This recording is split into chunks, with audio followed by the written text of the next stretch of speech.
In this video, we're going to take a look at section 4.2, the distributive property. So some things you have to understand about these expressions is that these are going to be written in two different ways. You're going to be asked to write them in two different ways. Way number one is the expanded form, and way number two is the factored form.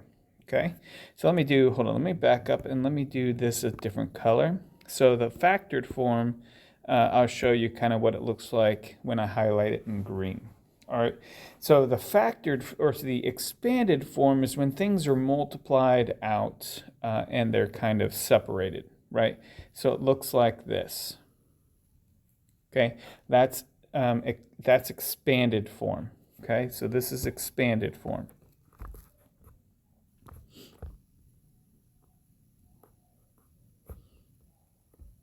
Okay, and it says it's written as a sum of its terms. So in your notes, give an example of what expanded form looks like. And then also, that same expression can be rewritten as this, highlighted in green, and that is what's called the factored form. Okay, so you notice factored form is more compact, expanded form is less compact. It's kind of expanded out right there. It looks like it's more, but it's the same amount of stuff. It's just the expanded form, it looks like it's more. Okay. If we look at this rectangle to the right, it shows this multiplication problem here, 5 times 4 plus 5 times 7. Okay, and you can see it right in here. You have the 5 times 4, 5 times 7. If we want to find the area, it's 5 times 4 plus 5 times 7, which is the same as, we know, 20 plus 35. Okay, and so it's like finding the area. It's just showing you a different way that you could do this instead. You could add the 4 and the 7 together and multiply that by 5. There's all sorts of ways. So our goal here is to explore the properties of mathematics so that we can kind of work with numbers in a way that makes sense, in a way that makes it easier. Because my motto in life is to keep it simple, to think smarter, not harder, right? Okay, and we're also, because we're getting into, this is pre-algebra concepts, we're getting into the idea of algebra, which are unknowns, and so we add variables. So you have to be comfortable working with variables as well. Okay, so when we're working up here from, let's say we go from the factored form, right? When you take 5 times what's inside this parenthesis, it's going to be 5 times 4 plus 5 times 7. That's what we mean by distribute. You are taking in that 5. So in your notes, put an example of distributing where you take this number into your parentheses. Okay? Now when we factor, okay, then you are taking out. So to distribute means to take in. So to multiply in, 2 parentheses, into factor means to divide out of parentheses. So for example, you notice both of these, this expression and this expression, they both have a 5 in common. So we can take a 5 out. And it's like dividing out a 5. And when you do that, the 5 is outside because you took it out here. 5 divided by 5, that's 1. So this is just 4. 5 divided by 5 is 1. So that's just 7. So you're left with what you started with, right? So we went from the factored to the expanded back to the factored. And so our goal here in this lesson is to be able to go back and forth from factored to expanded and expanded to factored just by multiplying, which was distributing, and dividing, which is factoring. Then the other thing you have to be careful with is thinking about, hey, when I'm distributing these in, positive and negatives, like we've been learning this entire chapter, positive and negatives are important. So right here, if I take and distribute that in, you're taking -2 times -3, and then you're subtracting, just bring that sign right down because it's this minus 7. You're subtracting -2 times 7, because remember, this is plus a -7, right? So you can either do that as a -7 and add that as a plus. You could also change it like this if you wanted to. Both of them will give you the same answer, and we spent several investigations looking at why that works. Right, but we'll keep it like this. We're just bringing this down. Then you have -2 times +7. And then we go ahead and simplify, right? So this is going to be -2 times -3. That's +6 minus -2 times 7. That is a -14. 6 minus -14. That gives us 20. All right, and if we check it over here by multiplying this in right here, that would be 2 times 3 plus 2 times 7, and that would be 6 plus 14, and that gives us 20. So you see, yes, we end up getting the same thing. So you just have to be really careful with your positives and negatives.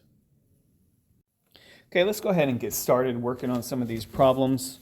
It's just a lot of practice. Let's look at A. The checkbook shows Juan's bank account balance at the beginning of the week. During the week, he withdraws $19 and $30. How much money does he have left at the end of the week? Right, so we want to show this two different ways. And so go ahead and try this one on your own. Try to show two different ways to show the same solution for this problem. Reread it if you need to, and then show two different ways. If you can't come up with two, at least come up with one. All right, so here's one way, right? You start with $100. Whoops, wrong pen. You start with $100. Then you take out 19, you take out 30, right? And then you want to know how much he's got left. What he has left isn't important here. He does have 51 left, but that's not important. So another way to write this, and maybe you didn't do it this way, is 100 minus the sum of 19 and 30. Whoops, that's the 30. Because that'll give you the same thing. Because then you would have 100 minus 49. So you'd have 100 minus 49, which is also 51. Right, so those are two different ways. So you can subtract away 19 and then subtract 30, or you can subtract away the sum of 19 and 30. Two different ways. Go ahead and number 2, describe how the two ways are different. I've just explained it, but I want you to put that into words so that it makes sense in your mind and in your heart next time you go and try to do a problem similar to this. Okay, on part B, it's just putting some of these ideas into practice. It says use the distributive property to write each expression in expanded form. So we are multiplying it out. Okay, so what you're doing is you're taking stuff into the parentheses. So you're taking this 5 into the parentheses every time. However, you notice it gets a little tricky with these negatives in there.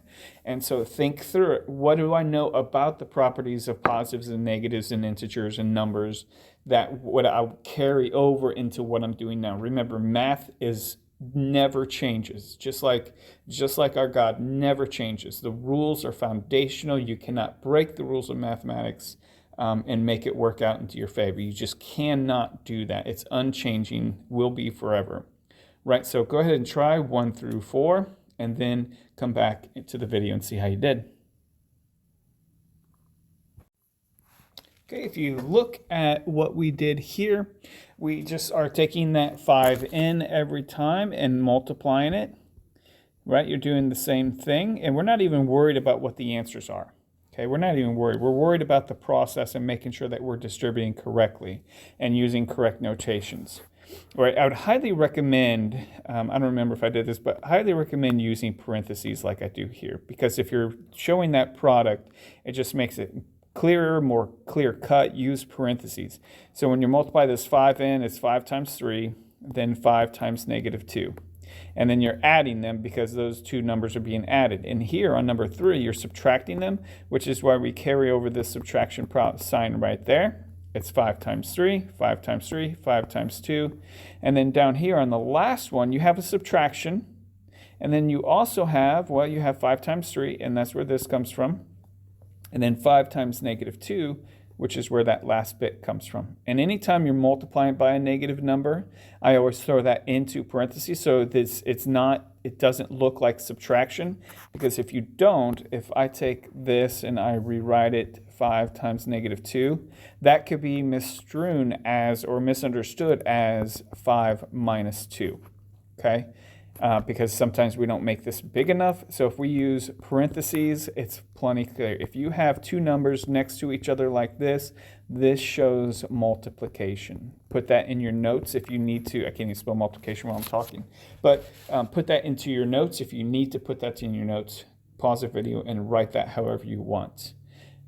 Part 5, find the value of each expression. Now we're going through and we're finding the value for each expression. Pause the video, go ahead and do that and come back and see how you did. Okay, and if we look at our answers here, you get 25, 5, 5, and 25. See how you did. If you're missing those, go back and kind of check to see what you're doing on each of those. Remember, order of operations is you would do this, and then add or subtract them. You multiply before you add or subtract.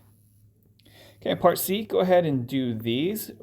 So you're using Distributive to write the expression in. Now we are writing it in factored form. So I'll do an example here, and then I'll let you do these on your own. So like for the first one, you notice I'm going to put parentheses around these.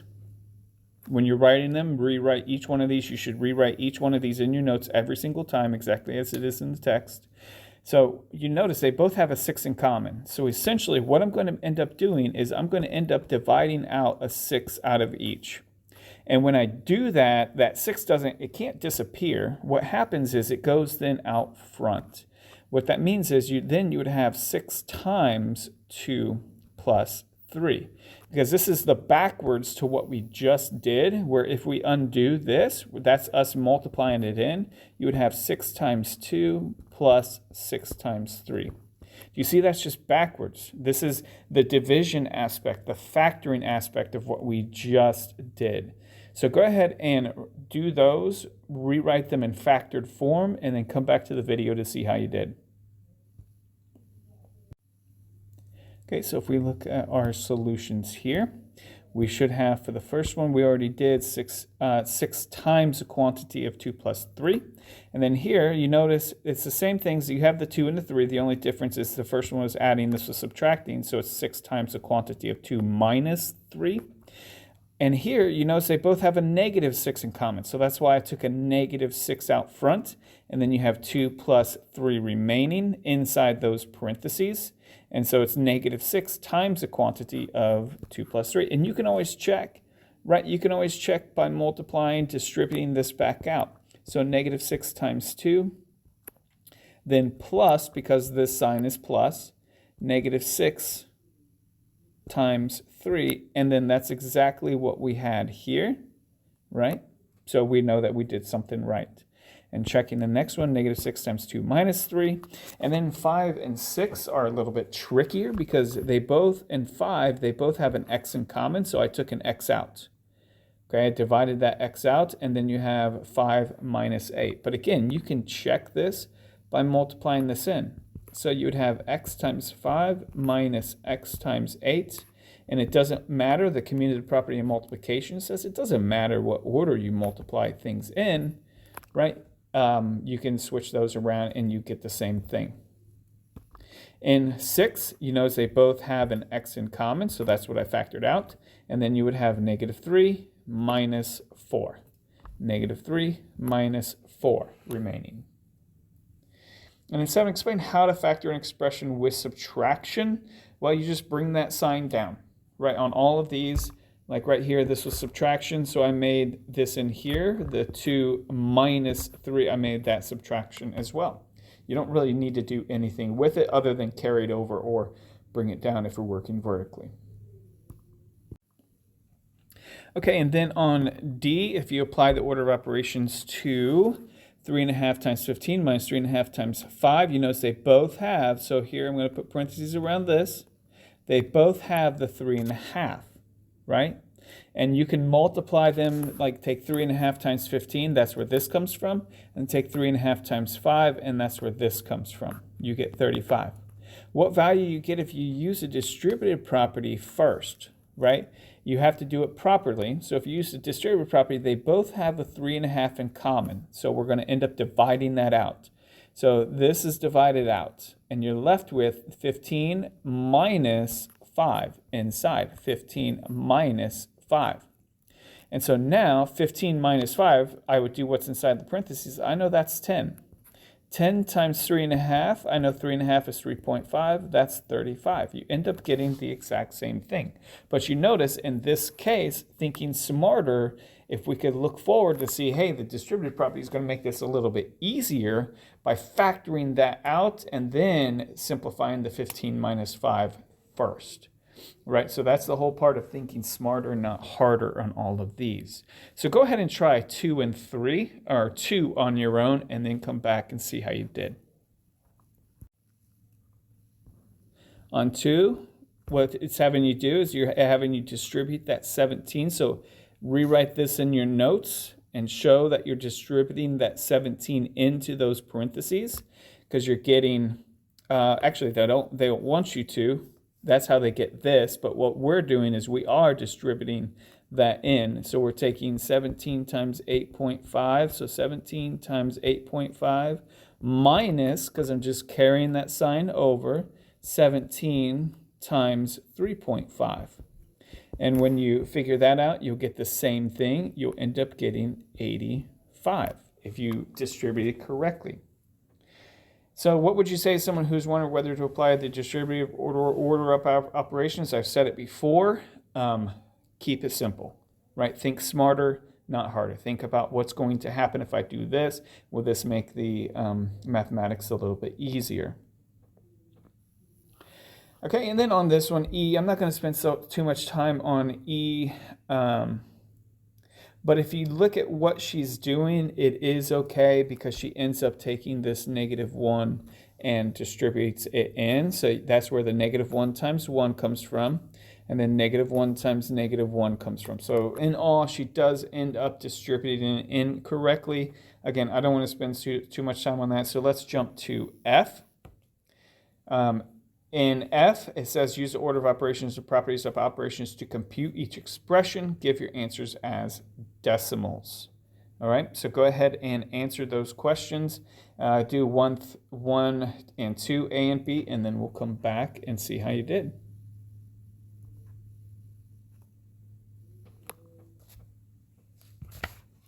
All right, on 1A, when you do these, you would end up with adding all of these together, you would end up with 9 divided by 4.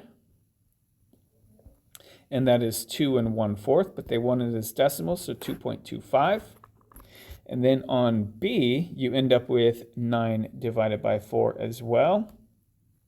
But when you go through and change these to decimals, that's 0.25 plus 1.25 plus 0.75. And that also gives you 2.25. And then down here on 2A, when you add these together, you would have 1 plus 5. That gives you 6 minus 2. Then that gives you 4. And you would have 4 divided by 3. And that gives us 1 1/3. But oops, 0.3 repeating, 1.3 repeating. And then also you could do these as decimals, so this would be 0.3 repeating plus 1.6 repeating minus 0.6 repeating, and when you simplify all of that, you get 1.3 repeating. All right, and this is just showing that, hey, look, what can you say about the expressions? Look, on A, 1A, look. I took each one of these, the 1, the 5, and the 3, and divided by 4. So 1/4 plus 5/4 plus 3/4. And you notice when I did that over here, I got the same thing. So division works in the same way. Like you could distribute a dividing by 4 as long as you understand when I divide by 4, I'm taking each of these terms inside and dividing by 4. For example, on 2a, if I'm dividing by 3, then I'm dividing each of these terms inside, every term by 3. So instead of taking this sum and dividing by 3, I could take each one and divide by 3, like I did over here on the right. So 1/3 plus 5/3 minus 2/3. And you can even look here, that's 6/3 minus 2/3, that's 4/3, which is equivalent to 1.3 repeating. All right, so go ahead and answer 3 and 4 in your own words with some of those things that I just said about 1a and b and 2a and b. Division is the same way as long as you understand that it's dividing and not multiplication. And this is all the notes, and this was a lot. The distributive property is extremely important. So make sure you take the time to understand what's happening. Take the time in your notes to write these out. Write them thoroughly out in your notes so that you have some clear examples when you go to do your homework, you go to study for your quizzes or tests, you have some clear examples as to how to do these.